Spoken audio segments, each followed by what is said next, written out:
Check. So first of all, how are you doing, sir? Very good. So I would like to I would like to know about your views on this show.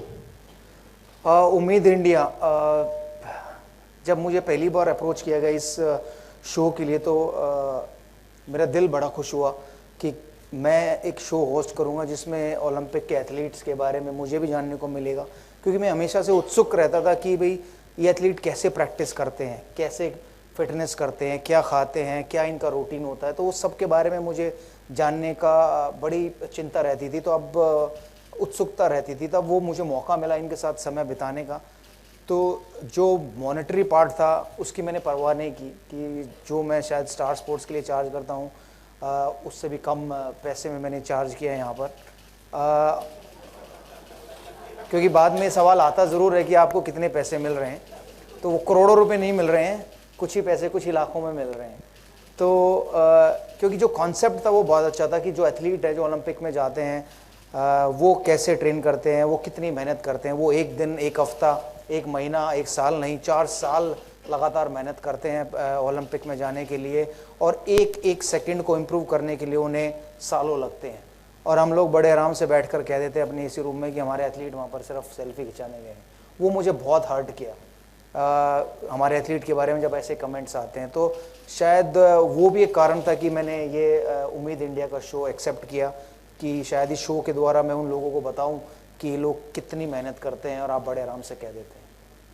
बिल्कुल, और जैसा कि आप सब जानते हैं जब सहवाग जी आते हैं तो एंटरटेनमेंट तो पिच पे भी होता है और यहाँ पे भी होता है। बहुत ही कैंडिड आंसर्स इनके होते हैं, और जैसा कि इन्होंने पैसे के बारे में कहा, कोई कहता नहीं है पर इन्होंने कह दिया, और जोरदार तालियां उस कैंडिडनेस के लिए।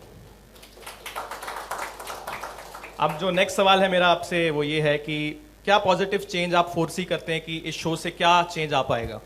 आई थिंक मुझे उम्मीद है कि ये शो देखने के बाद जो हमारे पब्लिक है, जो फैंस हैं एथलीट्स के, उनको जानने को मिलेगा कि शो में वो कितनी मेहनत करते हैं हमारे खिलाड़ी, क्या क्या परेशानियों से गुजरते हैं, क्या क्या अच्छे काम करते हैं, कितनी उन्हें फैसिलिटीज़ मिलती है, कितनी नहीं मिलती है। और शायद इस शो के ज़रिए से हम लोग कुछ फंड भी रेज़ कर सकते हैं अपने एथलीट्स के लिए कि वो फंड्स डायरेक्ट उन एथलीट्स को जाए ताकि उसका फ़ायदा मिले, वो अपने आप को बेहतर प्रिपेयर कर सके। एक चीज़ बड़ी नोट की मैंने जब ये एपिसोड शूट कर रहा था, उनकी पर डे की डाइट 600 रुपये है। 600 रुपये, मेरे बच्चे 600 रुपये की शायद चॉकलेट खा जाते होंगे। तो बड़ा अजीब लगा मुझे सुनकर कि एक एथलीट जो ओलंपिक के लिए अपने आप को प्रिपेयर करता है और उसको एक दिन के लिए 600 रुपये की डाइट मिलती है। तो कुछ एथलीट हैं जो अफोर्ड कर सकते हैं खुद का खाना पीना, कुछ एथलीट हैं जो अपने घर से दूध घी सब ऑर्गेनाइज करते हैं, कुछ एथलीट हैं जो उनके लिए कोई और ऑर्गेनाइज करता है, कुछ एथलीट हैं जो ऑर्गेनाइज नहीं कर सकते तो वो वहीं उस 600 रुपये की डाइट को खाते हैं। तो ये सुनकर बड़ा मुझे अजीब लगा कि एक एथलीट ओलंपिक में जा रहा है और उसकी डाइट लिमिटेड है 600 रुपये से, तो बड़ा हर्ट किया। तो हम जैसा कि जानते हैं कि जब हम नेकी करते हैं तो बताते नहीं है, पर मैं आपसे पर्सनली पूछना चाहूँगा कि जैसा कि आप कह रहे हैं कि उनके हालात बहुत तंग हैं, तो आपने पर्सनली कुछ एफर्ट्स आई एम श्योर ज़रूर किए होंगे। देखिए, हम लोग कोशिश ये करेंगे कि शायद कुछ उनकी हेल्प कर सके। तो ये शो करने का पर्पस भी यही है कि उनकी जो परेशानी है वो सामने आए, और शायद उससे कि कुछ कॉरपोरेट या हम जैसे लोग आगे आएँ और उनकी मदद करें, और उनको जो एक फाइनेंशियल हेल्प मिलनी चाहिए, अगर वो मिलती है तो फिर शायद ओलंपिक में मेडल लाना मुश्किल काम नहीं है। जो स्पोर्ट्स का सिनारियो था जब आप एक बडिंग क्रिकेटर थे और अभी है, उसमें आप क्या फ़र्क, क्या अंतर देखते हैं? देखिए, जब हम लोग बड़े हो रहे थे तो फैसिलिटीज़ बहुत कम थी, लेकिन आज की डेट अगर 2017 की बात करें तो फैसिलिटीज़ बहुत बढ़ गई हैं। लेकिन अगर सिर्फ इन एथलीट्स की बात करें तो जो फैसिलिटीज़ आज भी बाहर के देशों में है ओलंपिक की तैयारी के लिए, शायद वो कहीं ना कहीं अभी भी इंडिया में लैकिंग है। तो शायद इस शो के बाद आप लोगों को पता चलेगा कि किन किन फैसिलिटीज़ की ज़रूरत है जो हमारे एथलीट्स को, कि जैसे 1 या 2 सेकेंड इम्प्रूव करने के लिए लगभग 2 साल या 2.5 साल का समय लगता है इन खिलाड़ियों को। लेकिन अगर वही खिलाड़ी बाहर जाकर अगर ट्रेन करता है तो शायद 8 महीने 1 साल में उन 2 सेकंड्स को वो इम्प्रूव कर सकता है। ऐसा मुझे जानने को मिला इन शो के द्वारा, इन एथलीट से बात करने के बाद। और उम्मीद है कि शायद उनको भी बाहर भेजने का हमारी सरकार प्रबंध करेगी, और वो जो 2 सेकंड 5 सेकंड इम्प्रूव करना चाहते हैं वो इम्प्रूव करके आएंगे। क्योंकि इम्पॉर्टेंट है कि ओलंपिक में आप 1 सेकंड से पीछे रह जाते हो तो आप मेडल के पीछे हो जाते हो। अगर वही अगर आपने मेहनत की हो, अपनी अच्छी फैसिलिटीज़ है, अच्छी ट्रेनिंग की हो, तो वो 1 सेकेंड आप इम्प्रूव करते हो और आप मेडल लेके आ सकते हो। मैंने पढ़ा कि आपने कहा था कि जो ये स्पोर्ट्समैन होते हैं इनकी जो मेहनत होती है हमें तो टीवी पे ही दिखती है जब वो आते हैं, पर प्रतिदिन जो ये मेहनत करते हैं वो हमें नहीं दिखती और शायद इस शो के जरिए हमें वही पता चलेगा। जी बिल्कुल। मैं लखनऊ में था स्पोर्ट्स अथॉरिटी ऑफ इंडिया में, वहाँ पर जो इनकी शेड्यूल था साक्षी मलिक और विनेश फोगाट का, सुबह 5:30 से लेकर 9 बजे का पहला सेशन था और 9 बजे उनको ब्रेकफास्ट मिलता था और फिर हम लोगों ने उनका इंटरव्यू किया और 12 साढ़े 12 बजे वो खुद अपना खाना बनाती थी दोनों और फिर अपना लंच करती थी और सोती थी और फिर शाम को 4 बजे से लेकर 7 बजे तक फिर वो जिम में होती थी। तो कितना समय वो एक दिन में अपनी मेहनत करती हैं और फिर खुद खाना बनाना, खुद खाना। और मुझे लगता है कि कहीं ना कहीं शायद ये चेंज ज़रूर आना चाहिए इस शो के बाद कि जो 600 रुपये की डाइट है उसमें ज़रूर बदलाव आना चाहिए। क्रिकेट को हमेशा ज़्यादा इंपॉर्टेंस दी गई है इंडिया में और इसमें कोई शक नहीं है, और आप एक क्रिकेटर हैं और इसके बावजूद आप इस शो में हैं, तो आपको क्या लगता है कि ये एक संदेश दे रहा है, एक संकेत दे रहा है पूरे भारतवासियों को कि हम सब, हमारा सपना एक है, हम एक ही ओर जा रहे हैं कि स्पोर्ट्स एक होना चाहिए बल्कि अलग अलग थलग नहीं करना चाहिए? जी बिल्कुल, स्पोर्ट्स एक होना चाहिए। और अब फ़ायदा क्या हुआ अभी इंडिया में कि बहुत सारी लीग स्टार्ट हुई हैं दूसरे स्पोर्ट्स की और बहुत सारे स्पोर्ट्स पर्सन अब रोल मॉडल बन गए, चाहे वो सानिया मिर्ज़ा हो, साइना नेहवाल हो, श्रीकांत हो, बैडमिंटन के ये खिलाड़ी, चाहे सुशील कुमार हो, अभिनव बिंद्रा हो, इन्होंने विजेंद्र सिंह हो, इन्होंने मेडल लेकर आए हैं ओलंपिक में और ये एक रोल मॉडल बने हैं दूसरे स्पोर्ट्स के लिए। उनको देखकर शायद दूसरे बच्चे, यंग बच्चे या बच्चियाँ अब दूसरे स्पोर्ट्स को अपना रहे हैं और शायद आने वाले समय में देखेंगे आप भारत भी काफ़ी मेडल्स लेके आएगा ओलंपिक में। बिल्कुल बिल्कुल लाएगा। और मेरा जो आखिरी सवाल आपसे ये है कि जो स्पोर्ट्स में दिलचस्पी रखते हैं, जो स्पोर्ट्स स्टार बनना चाहते हैं, उनके लिए क्या मैसेज है आपका? देखिए, मैंने जो अभी तक 7 एपिसोड किए उसमें एक बात तो ये तय है कि आप बगैर मेहनत के, बगैर डेडिकेशन के किसी भी स्पोर्ट्स में आगे नहीं जा सकते। तो जिन भी खिलाड़ियों से मैंने बात की वो यही कहते हैं कि मेरा जुनून है इस खेल के लिए, मुझे इस खेल से प्यार है। जब तक आपको उन यंग बच्चों को उस खेल से प्यार नहीं होगा, उसके खिलाफ जुनून नहीं होगा, मुझे नहीं लगता कि वो आगे कहीं जा सकेंगे। तो ये एक चीज़ मैंने ज़रूर सीखी है। बिल्कुल। और हमने जो है एपिक चैनल का जो प्रोमो है, जो एवी है, वो तो देखा ही, पर एपिक चैनल के बारे में तो सब जानते ही हैं, पर ये जो नया शो है इसका प्रोमो का वक्त अभी हो चुका है। एक सवाल एमडी साहब के लिए था। अमित फ्रॉम दैनिक जागरण। जी, कहाँ पे हैं आप? यहाँ आपके राइट।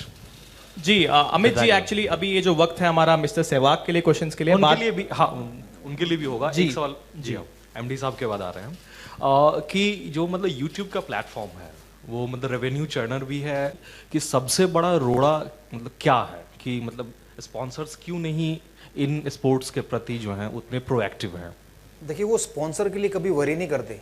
उनका वरी एक ही होता है कि एक तो उनकी जो डाइट उसका ख्याल रखा जाए, दूसरा फैसिलिटीज़, जिस प्रकार की उन्हें फैसिलिटीज़ मिलती है अगर उसमें इम्प्रूवमेंट होती है।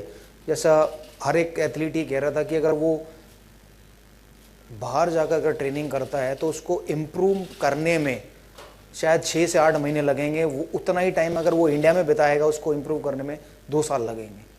तो ये एक है कि अगर हम लोग बाहर से कोचेज़ या बाहर से ट्रेनर, टेक्नोलॉजी जो करंट यूज़ हो रही है बाहर के देशों में, अगर वो इंडिया में लाते हैं तो शायद हम लोग भी जल्दी इम्प्रूव कर सकते हैं इंडिया में रहकर। वेदर बहुत एक परेशानी होती है क्योंकि हम लोग जून के महीने में ये शूट कर रहे थे, लगभग 48 डिग्री टेम्परेचर था, हर एक जगह एसी की सुविधा उपलब्ध नहीं थी कि एथलीट 4 घंटे प्रैक्टिस करता है। अगर वो गर्मी में करता है तो वो 2 घंटे में ही थक जाता है, लेकिन अगर प्रॉपरली एसी चलते हैं तो शायद वो 4 से 5 घंटे प्रैक्टिस कर सकता है। लाइट नहीं होती कई जगहों पर, तो उसके लिए जनरेटर बैकअप नहीं होते।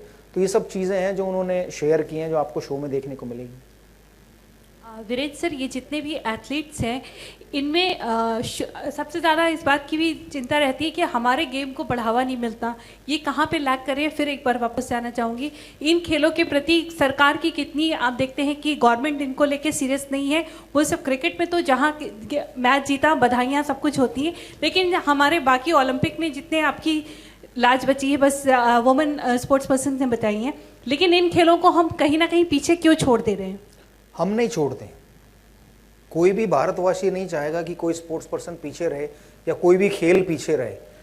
लेकिन जो फंड मिलता है उन फेडरेशन को उनका हक बनता है इन खेलों को वो फंड बराबर एथलीट के पास पहुंचे या बराबर फैसिलिटीज़ में लगे, ताकि ये खिलाड़ी भी अच्छी फैसिलिटीज़ का फ़ायदा उठाकर अपना नाम कमाएं या देश के लिए मेडल लेकर आएँ। तो आई थिंक मुझे लगता है कि जो फंड डिस्ट्रीब्यूट होता है वो बराबर डिस्ट्रीब्यूट होना चाहिए हर स्पोर्ट्स के लिए, हर फेडरेशन को मिलना चाहिए, और फेडरेशन का फ़र्ज़ बनता है कि वो फंड खिलाड़ी तक पहुँचे। जैसा मैंने कहा कि 600 रुपये की डाइट को बढ़ाकर शायद 2-3 हज़ार रुपये ज़रूर करना चाहिए। अगर ऐसा होता है तो हमारे एथलीट को अच्छी डाइट मिलेगी और उसका फ़ायदा होगा उसको, ताकि वो प्रिपेयर अच्छा कर सके अपने आप को किसी भी चैम्पियनशिप के लिए, चाहे वो वर्ल्ड चैम्पियनशिप हो, एशियन चैम्पियनशिप हो या फिर ओलंपिक हो। तो ये एक इम्पॉर्टेंट है, जो फंड सरकार देती है वो बराबर बंटना चाहिए सब में। सर, स्पोर्ट्स एक इकोनॉमी है, सॉफ्ट पावर भी है, और इनका इस्तेमाल डेवलप्ड कंट्रीज़ ने तो बहुत अच्छे तरीके से किया, अमेरिका, ऑस्ट्रेलिया हो या चाहे मतलब ऐसी कंट्रीज़ हैं। इंडिया को आप उस लिहाज से किस पायदान पर देखते हैं?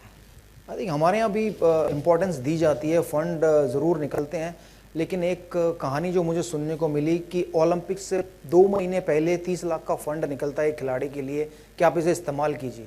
वो 2 महीने में वो खिलाड़ी वो 30 लाख में से केवल 5 लाख इस्तेमाल करता है, और 5 लाख के बाद वो 25 लाख रुपए से वापस जमा कराने पड़ते हैं क्योंकि ओलंपिक ख़त्म हो चुका है। तो मैं ये चाहता हूँ कि वो 25 लाख उसे ओलंपिक के बाद भी दिए जाएँ, ताकि वो इसका सही इस्तेमाल कर सके ट्रेनिंग में और अपनी डाइट में, और शायद रिजल्ट ला सके। विरूपा जी सबसे ज़्यादा 13 स्टोरीज आप लोग ने फॉलो किया है, बट सबसे ज़्यादा इमोशनल और इंटरेस्टिंग स्टोरीज कौन सी लगी आपको, किसकी लगी? आई थिंक सभी काफ़ी इमोशनल। आई थिंक दुत्ती चंद की मैं ज़रूर बात करना चाहूँगा। अभी तक मैंने 7 शूट किए हैं, 6 अभी हमारे बाकी हैं।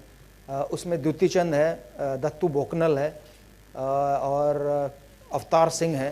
तो ये स्टोरीज़ ऐसी हैं जो काफ़ी इमोशनल्स हैं, काफ़ी संघर्ष करके लड़ाई करके ये स्पोर्ट्स को खेल रहे हैं और पार्टिसिपेट कर रहे हैं ओलंपिक्स में। तो जब आप देखेंगे तब आपको ज़्यादा बेहतर पता चलेगी। तो मैं जब उनसे बात कर रहा था तो काफ़ी इमोशनल हुआ, एक आधे में शायद मेरे आंसू भी निकले होंगे, रोंगटे भी काफ़ी खड़े हुए जब मुझे पता चला कि दत्तू बोकनल 2012 में शायद आर्मी में आए, स्विमिंग आती नहीं थी, डर लगता था पानी से, रोइंग कभी की नहीं थी, और 2016 में उन्होंने 13वां स्थान प्राप्त किया ओलंपिक में। तो इससे एक्साइटिंग और अमेजिंग स्टोरी क्या हो सकती है कि 3 साल के अंदर वो ओलंपिक में पार्टिसिपेट करते हैं और 13वें स्थान पर आते हैं। अगर उन्हें सही प्रकार से ट्रेनिंग की सुविधा मिलती है आने वाले समय में तो शायद वो मेडल ज़रूर ला सकते हैं। ऐसे ही द्युति चंद की कहानी है। तो ये सब मैं आपको अभी नहीं बताना चाहूँगा क्योंकि आप शो देखेंगे तो आपको ज़्यादा बेहतर पता चलेगा, लेकिन सभी की कहानियाँ बहुत अमेजिंग हैं। जिस प्रकार से वो मेहनत करते हैं, हम क्रिकेटर कहीं उनके आसपास भी नहीं हैं ट्रेनिंग करने में। Viru Vishwanath, you said you have interacted with 7 sports persons already. What were the shortcomings they pointed out? They told you that which they lack actually. They don't have to improve as a sports person. And 2, who do you think should extend this support? The federation or the Olympic Association or the corporate world, or who should actually do this?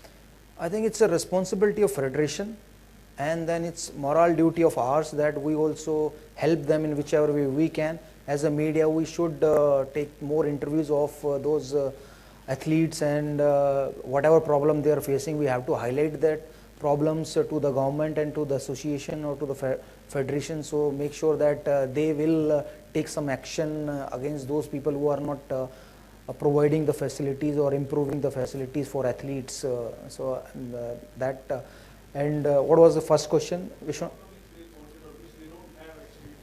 I think I talk about what facilities they are getting outside India and what facilities they are getting in India. So you will get to know when you watch this show. I think it's important to watch the show rather than I am telling you what's happening in the show. So you will get to know very soon. So 20th July is not far.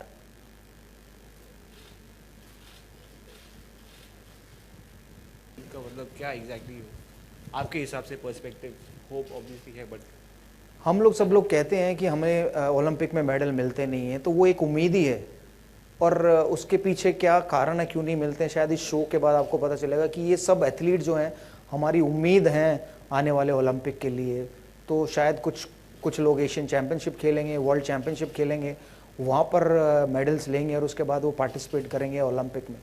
तो I think मुझे लगता है कि उम्मीद हमको हर किसी से रहती है। मुझे अपने बच्चों से उम्मीद है कल को बड़े होंगे, शायद मेरे से भी बड़े क्रिकेटर बनेंगे, या किसी एक्टर को उम्मीद रहती है कि वो उनके बच्चे एक्टिंग में आएंगे और उनसे बड़ा नाम कमाएंगे।